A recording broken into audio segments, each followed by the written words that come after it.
thing we're going to go over is we shoot on our opponent's leg and we find ourselves a little bit extended, okay? We'll do it with a single leg. So I'm here on a single leg, my opponent sprawls. The first thing you're going to notice is I post my left hand. So it's important to not fall on your face when your opponent sprawls. So what I'll do when my opponent sprawls is I'll keep the leg with my right hand and post my left hand and keep as much height as possible.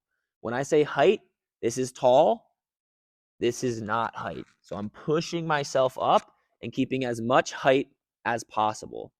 I don't always have to let go of the leg, but I'll let go of the leg when I feel like my face is going to hit the mat. So I'll show you guys again.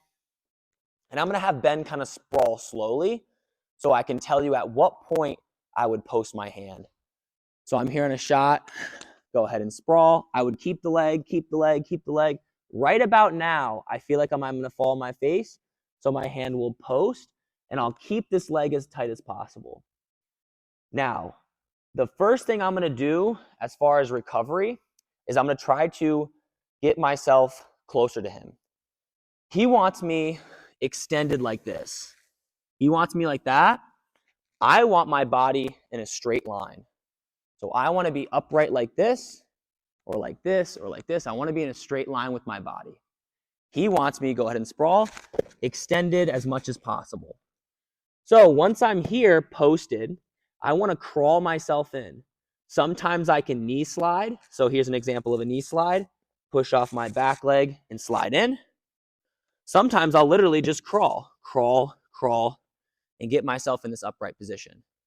I can also knee slide with my outside leg. So I can step my outside leg out and slide in like this as well. But the general point is this. He wants to extend me. I want to keep my head underneath my hips, my back straight. So this works on a high crotch double. It doesn't really matter what. When my opponent sprawls, post. You don't have to post unless your face is going to hit the mat. And then you're looking to get your body in, whether you're knee sliding or crawling in.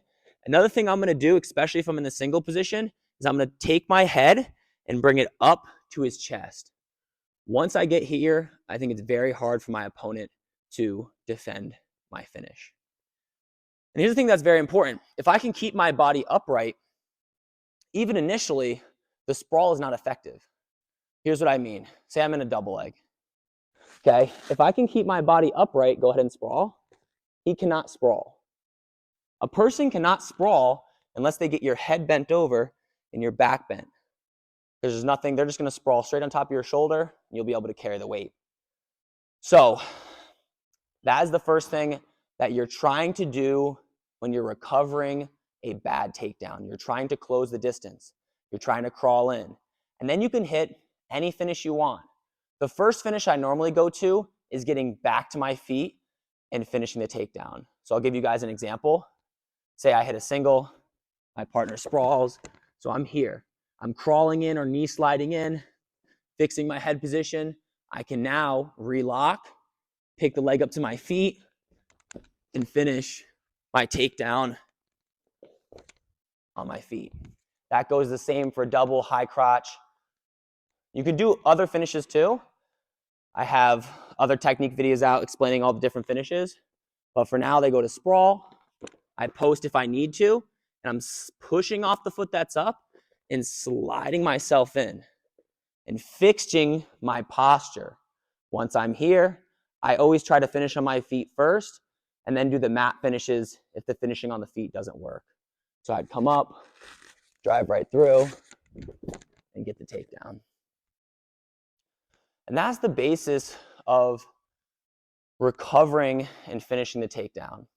The next thing we're going to go into is what happens when you know you can't finish the takedown anymore. And I'll explain real quick what I mean by that. So if my opponent sprawls, I want to show you the backside over here, okay?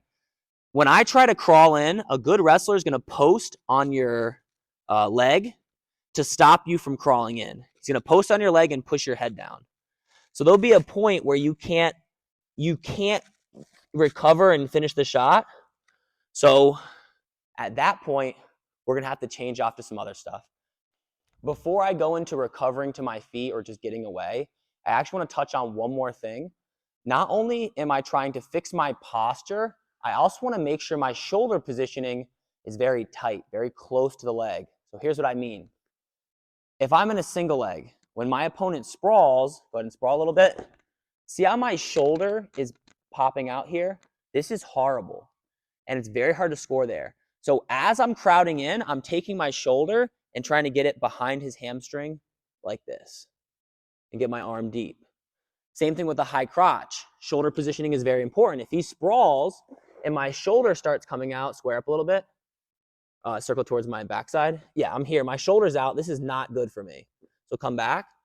So as I'm crawling in with this high crotch, I'm making sure to keep my shoulder underneath his hip here. I can't let this shoulder come out like that. I can't let that happen.